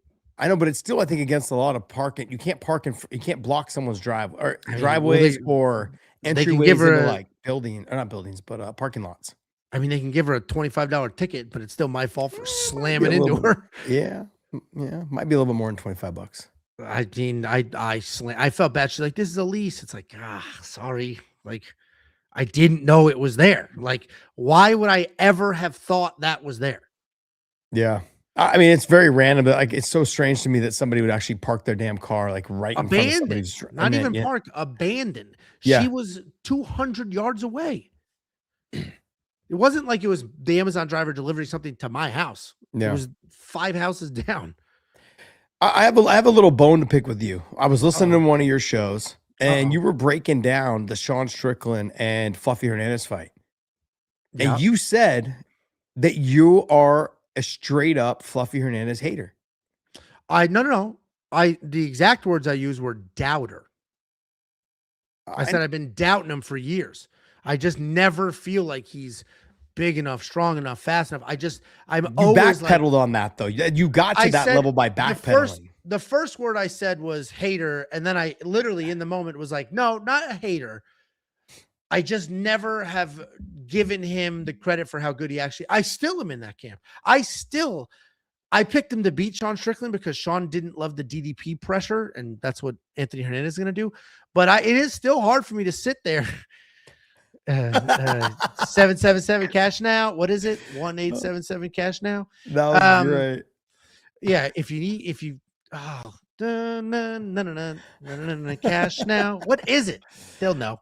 I just even this minute being like Anthony Hernandez is going to beat the former middleweight of the champion of the world. I'm like, I don't know. Is he? Is he that good? He's not athletic. He's not particularly fast. He doesn't hit particularly hard. He just works. Yeah, J.G. Wentworth. Yeah. He just works his ass off. And that made Merab almost the best 135-pounder of all time. True. Just working his ass off. So I've just been underestimating his abilities. And I don't know why. I just do. Yeah, look, I'm on the Fluffy Hernandez bandwagon, man. He was able to submit Rodolfo Vieira. He was able to just dispatch of Roman Delidze and like just toss him to the ground with the rear naked choke. And it wasn't even hooks in. He just like throw yourself in around. Yeah. Yeah, it's 877 cash now. It's like cars for kids. No, Cars for Kids is different. Oh, is it? Yeah, Cars for Kids. Yeah, Cars for Kids is different. The one what I was thinking is J.G. Wentworth 877 cash now, where it's like, I need a cash settlement. I need cash now. J.G. Wentworth 877. Okay, so what you're telling me though, you're saying because like, oh, Sean Strickland is this, Sean Strickland is that. Sean's got his jab and his teep kick, and then an occasional right hand here and there. I ultimately picked Fluffy because, like, that is Sean. Like, you're not just gonna Philly shell your way through this fight. This dude is gonna be running forward, ripping you to the ground every chance he gets. And if he can't take you down, he's still gonna be in your face, backing you up. That's why he lost to DDP twice. Yeah, just DDP only moves forward. I think you took I felt like we had this conversation about this, but like Sean Strickland doesn't fight going backwards. He doesn't fight well going backwards. Yeah. He's not the same fighter. When he's going forward, he's taking the center of the cage and like you're having to skirt around him, he fights well. But I also believe that when the blueprint's been written on you on how to beat you, you're gonna have to reinvent yourself a tiny bit more. Sean's gonna either have to wrestle a tiny bit, to kind of keep Fluffy on point. He's gonna have to threaten those takedowns.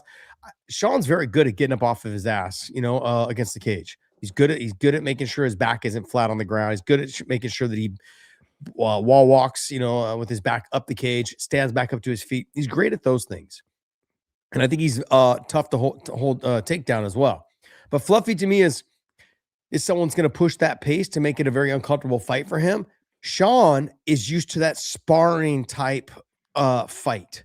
You understand? Like the pace of a sparring match, because he spars all the time. He controls the tempo, or it's not like a knockdown, drag out. It doesn't seem like when people spar, you're never going to be able to emulate the speed of a real fight.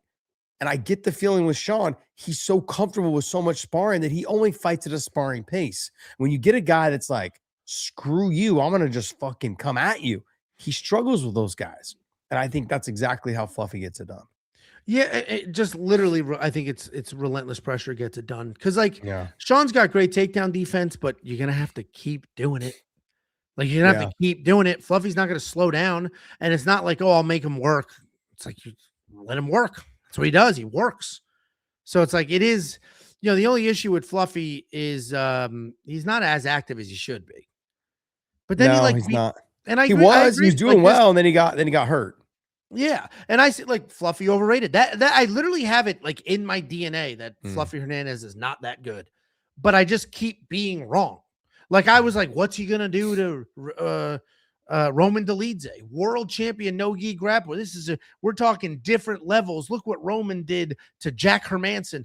He beat the fuck out of Roman. It wasn't close at all. He just beat the absolute piss out of Roman. Look what he did to Brendan Allen, and look what Brendan Allen did to RDR. Like it's like, damn, dude, just insane relentless pressure at that weight class is good enough. Because do you think Anthony Hernandez is a particularly hard hitter in that weight class? No. Yeah. Is he particularly fast? No. Is he particularly strong? Probably not. Yeah, he's a good grappler, decent takedowns, relentless pressure. And it shows you.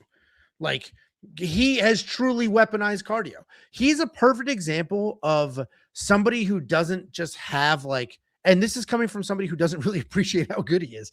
He's a perfect example of somebody who doesn't have like God-given natural ability. And he just made it work with just working his ass off. Yeah, people are asking crazy. if Sean wins, does he get a title shot, or will it be Brendan Allen? I think it has to do with how exciting the fight is. That's what I think.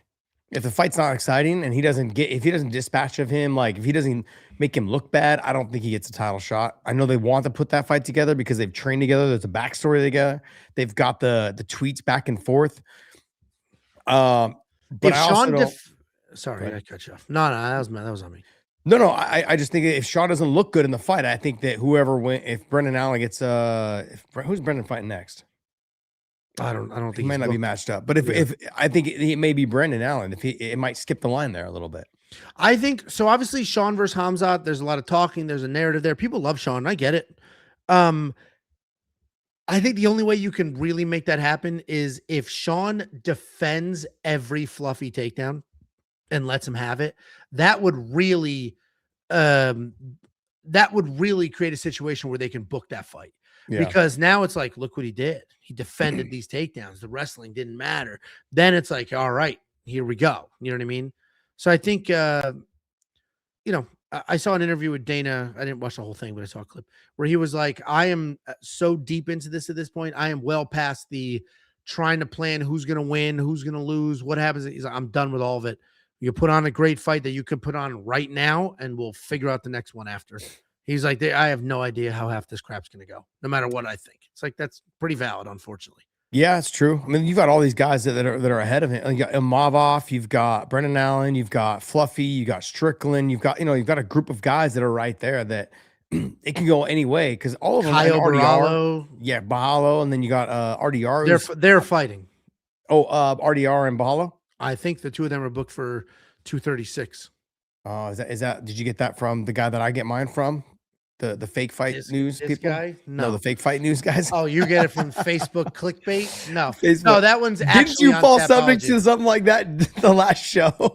I don't think so. I think you did. Oh, no, that's actually on tap because I'm breaking down UFC 236 now. Like this coming Sunday, the video I put out will be UFC 236 full card breakdown. And then finally the Sunday after that, we're back on schedule because fights start again. Yeah. I'm out of town this weekend, man. I got to head out to California again. So, and then that's our last trip until like May and June. Thank goodness. So, yeah, that's crazy. Yeah. I got to go to California again in March for a wedding, but man, I need to stay home, man. I just need to stay home and not do anything. Or fly. These trips aren't so outrageous if you just fly. I'm flying in March because it's just for like 3 days. So there's no way I'm driving. But like I said, I can't leave my dog with people, man. My dog's 15. He's been my road dog forever. He's, No, it's tough. It's tough. Trips are a lot harder when you're driving. Yeah, it is. It is. But I can't imagine him lasting another year and a half. I think it's somewhere in that mix. He's 15, man. Like he's already kind of, I think, blind. He's kind of like going deaf, or he just has selective hearing, like my wife, like in my kids. Like it might be that too, but who knows? Angelo, what else? What else can we chat about real quick? It's been pretty slow. Yeah, it's been so, there's nothing to talk about. No, it's like literally we started off the show for the Guru thing. Then we talked about, like fucking the Arman being, hosed by the UFC. And then we get into the Sean Strickland and Paddy, not Paddy, but and then we got into the Paddy and the Dan thing. Sean Strickland and Fluffy. I think that pretty much wraps it up, man. I think so. I would like to see. I haven't seen a RAF event. I do want to watch a RAF event, so then we could talk about it. I can't talk about it. I haven't seen one, but I love what they're doing.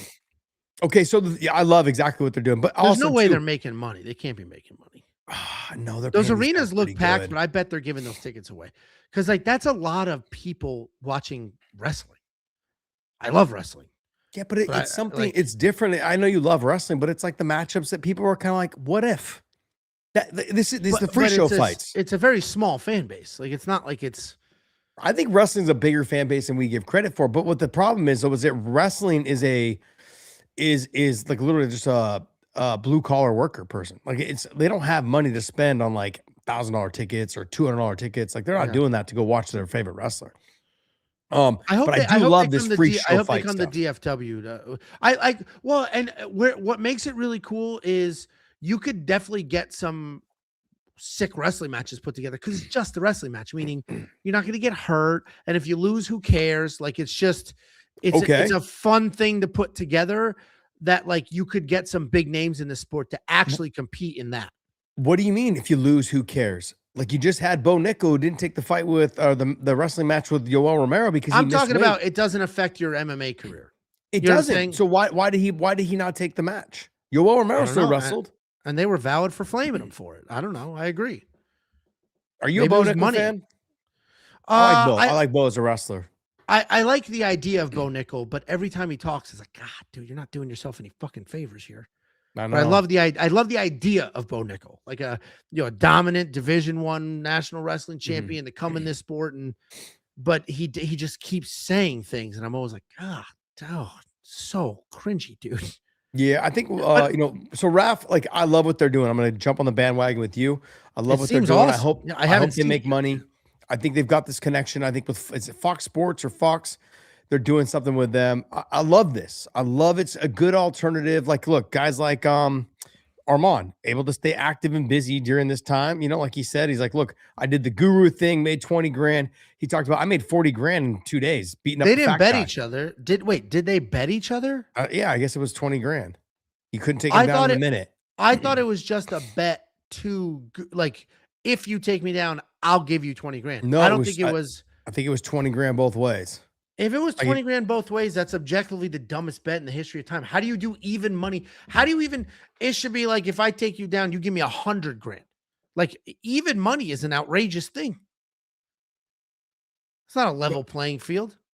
But why not? 265, 270 pounds, 6'3". I'm a big chap. I'm a big, you know what I mean? Like this is, but I'm gonna make it difficult. I don't think it was both ways. Arman came out in an interview and said I made 40 grand. That's crazy. Yeah, oh, maybe Aiden Ross bet it. Maybe it was his money because for them to bet each other and do it as even money is outrageous. That's outrageous. That's the worst bet in history. Literally, the worst bet in history. It doesn't make sense. I bet it was Aiden Ross's money. I bet Aiden Ross says, "I'll bet 20 grand." He must have been the one who did it. I mean, this dude Jay Long said Angelo versus Guru is a level playing field. That's not a level playing field. I've wrestled my entire life. It's not a level playing field. And I'm not trying to whatever. Like it's just not. Like two people have never done anything or two people who have the same amount of experience. Those are level playing field. I'm not a level playing field. I'm older for sure, but it doesn't fucking matter. Trained versus untrained. Yeah, you're definitely older for sure. On your thing here. Let's see my thing. I'm trying to pull this up here. I'll just read it from here. Zeke6629. Sorry, man. It keeps resetting because you guys keep commenting, which I love. Thank you very much. Thanks for the super chat. Is there a reason why UFC has 2 fight cards on 2/7? They don't. I just looked. They don't. Because that's the Mario Batista fight card, and I just checked their whole schedule. I don't know where you're seeing that. They don't. Yeah, if they do, I'll give you one reason. One, remember they had the Brasilia fight.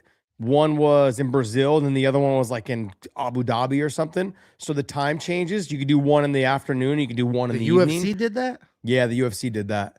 They had a fight like the night before on like a Saturday or whatever it was. No, it was like an early morning, like 6 a.m. card, and then the next fight was like that night or something. I believe it was. I think it was that night.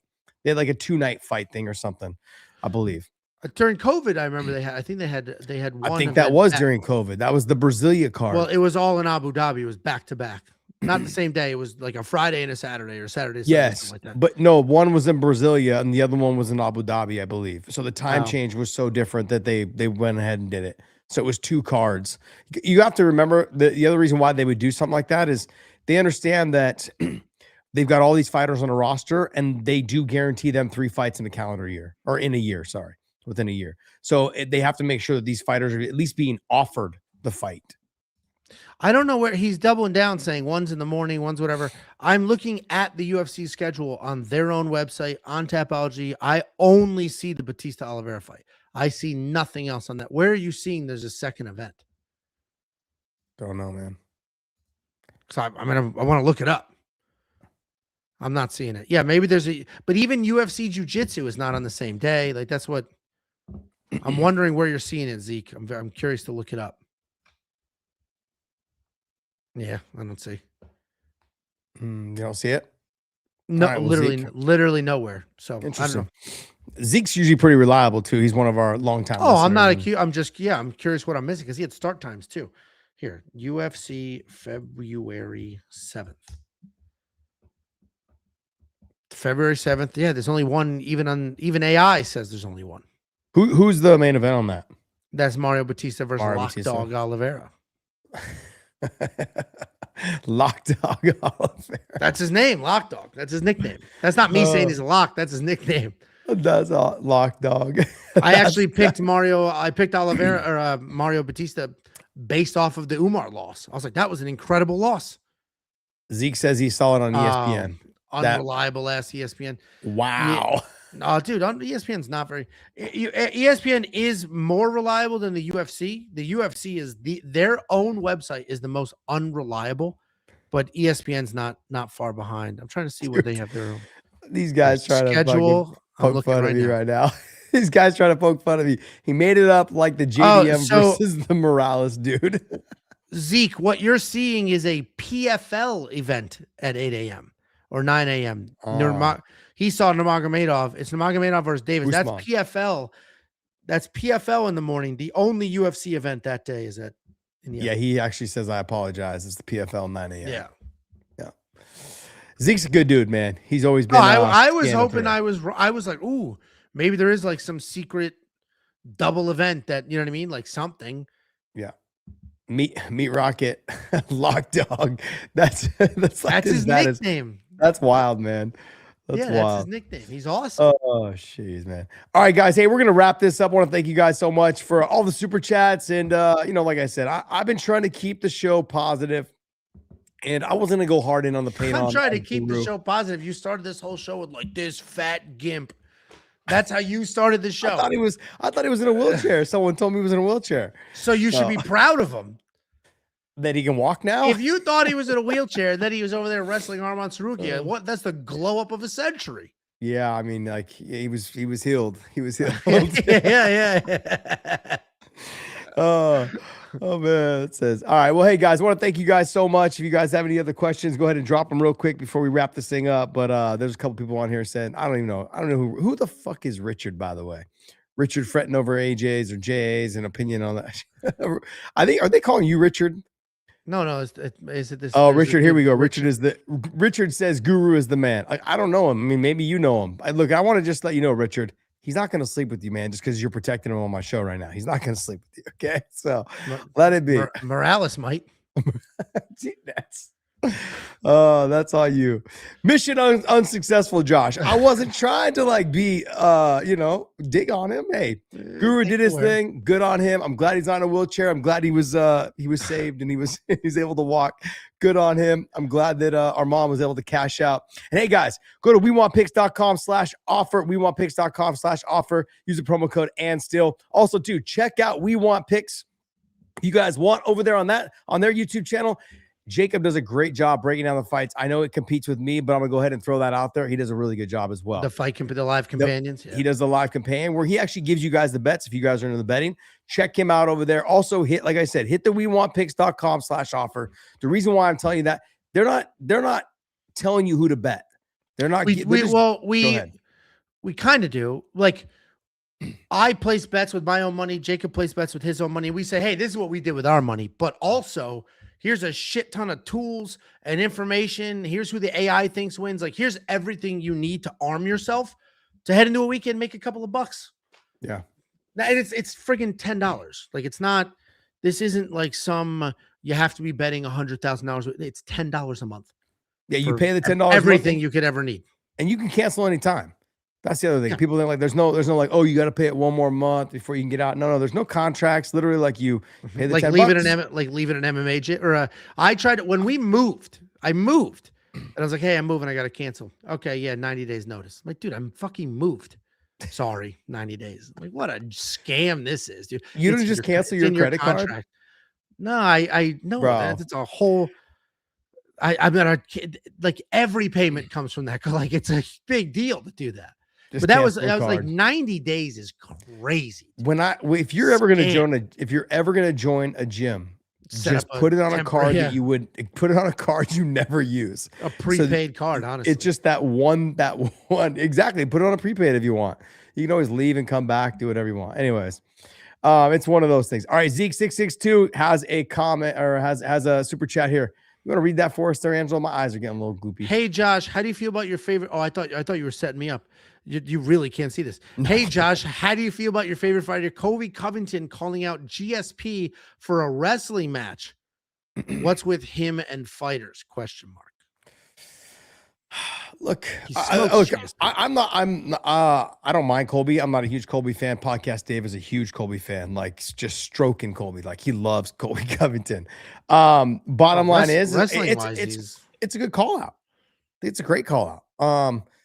GSP's what, 42, 41, somewhere in there. I think, like It might even be older than that. yeah, he might be older than that. So I think he's around my age, probably about 44, 44. 44.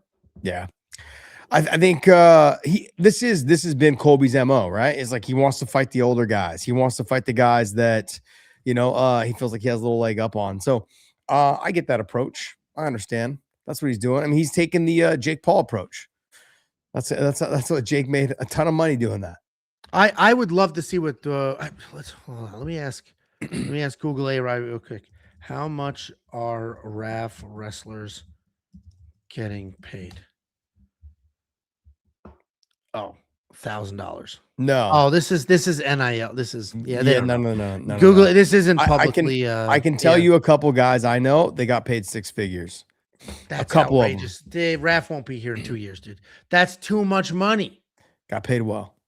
Good for them. And you love there was a little how they're going to stay in business. There was a little controversy on this whole thing though. Was that literally like they were supposed to weigh in on Friday. They found out Thursday Thursday brunch time that basically like, no, you have to wait the same day. So a lot of the fighters that already same day you're competing. So this is the first wild thing to throw out at the last minute. Why? And it they didn't tell changes everything. Exactly. And everyone's like, that's why all these people missed weight. Well, only one person did. I think Yoel did. Buchanan they accidentally said that dude missed weight. Yeah. But people were like, well, what do you mean? They had an extra day to make weight. It's a science during the week. Yeah. To hit the cut.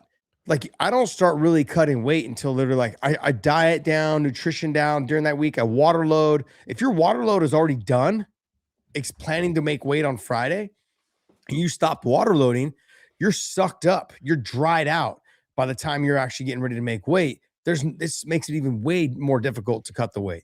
So people are like, oh, he had a whole extra day. When you say that, it lets me know you have no idea. It's not even the extra. It's two things. Like, yeah, technically you're right, but they needed to know that a month in advance. But also, you cut weight differently if you have to compete the same day that you cut the weight.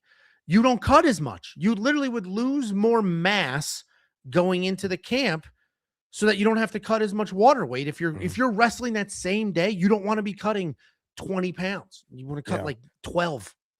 What makes this so appeasing, like so appealing for these fighters is like I can weigh in the day before, and like I can cut more weight and eat, because sleep. Because let's be honest, these wrestlers, the fighters, they're gonna go in like I need to have the extra weight. These guys are way better wrestlers than us. We're just doing this for fun. Like I don't need to be trying to like cut down. Luke Rockhold walks around, 212, 213. I think they agreed on the 200-pound weight. Luke's walking around 213, 215. He's like, I didn't plan for this. I thought I could just get to the 200. I had the full time. He had already done his water load, already started doing his sauna bath, all that stuff. And you're like, oh, wait, I have another day. So now you got to dial it back a little bit. I've already sucked some water out of me. It fucks your body all the way up. Why did they do that? I don't know. But I really feel like this is going to hurt them because fighters are going to be like, man, I'm not cutting this much weight. Same day. You introduce injuries and shit same day. Yeah, 100%. Same day is crazy. Like, because this is entertainment. Like, what are you doing? This is straight up entertainment. This isn't like when you do those big jiu-jitsu tournaments, you would have to step on the scale and then the weight mat, then the mat. That sucked. That was awful. But like this is all for entertainment. There had to have been a reason they did that. I don't know what the reason is, but that's crazy. Yeah, this is look. I There's no actually would commission, right? Is there a commission? I don't think so. No, I don't think so. But I mean, so we had talked about this. Like Luke, my boy, even DC said he's like, bro, he's gonna get teched. I was like, really? You think so? He's like, yeah. He's like, I feel, Luke or DC was like, I feel bad saying it, but they put him in a position, and he's like, well, I'll just take it. Let's Kobe Covington. It'd be fun. I'm the main event. It's cool, But they had some good matches. But look, these wrestlers are gonna for sure get him. I think the only one that out of all the guys, like Arman, looked the best. And then he was able to beat a 4-time All-American and Lance Palmer. Lance is a stud wrestler, but he's also older. Lance is an older guy, whereas Arman's what, 28, 29 maybe at the most, something like that. So I mean, and Arman's just right now just firing on all cylinders, man. So a couple of the guys got paid pretty well. I hope the money's there because I love it. It's you know, do you remember Real Pro Wrestling with King Mo years ago? Real Pro Wrestling with King Mo was like 20 years ago. They tried to do this, but they did it differently. They didn't lean into the fact that this is entertaining and fun. They tried to make wrestling a sport, like a sport that you watch on TV, not collegiate, like pro wrestling. What RAF is doing is incredible. It's just fun. You're going to get fun matchups at weird weight classes. It's fun. There's walkouts, there's entrances, there's feuds, it's fun. And I love what they're doing. Do you have to pay for the Fox, whatever the fuck? I think Fox pays them to host it right now. No. For me to watch it, do I need to? Was it Fox One? What is it? FS1 now? Fox Sports One. No. It's not Fox Sports. Oh, I don't know what it. I don't know. It's the political. I pulled it up on my phone, and it was just already on. So I don't know whatever I was watching last. It was already on. It says Fox Nation. I wonder if I wonder if Fox Nation is a paid channel or it's just a channel that I already have, or if it's free. Because I haven't been able to watch one yet, but I love the idea of watching it. Yeah. I hope it's here. I hope it's here for a long time. It seems incredible. I hope so too. I'm looking forward to. I think this is something I definitely don't want to do it because it's too much work to get ready for that. I went and trained jiu-jitsu yesterday morning, and after we did the whole King of the Hill bullshit again, and fuck that. This is all.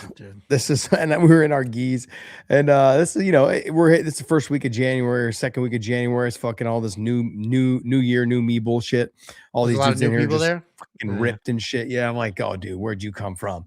Like, what do you mean? What do you mean you got 7 stripes on your black belt and you're 280 pounds? Get away from me, dude. Get away from me. Oh, shit. Is funny. But it's been fun, man. All right, guys. Hey, we're going to wrap this up. I want to thank you guys so much for tuning in. Hopefully you guys enjoyed the show. Like I said, we're keeping it positive. Angelo, my man, once again, I'm enjoying the Sunday nights. I know everyone's been giving you some love in the comments, man. I'm gonna have to send you more positive vibes. I got more love. I got more love last time. They kind of ate me up with my Dan Hooker take, but whatever. Just can't win them all. You deserved it. All right, guys, we're gonna wrap this up. Thank you guys so much, and we're out.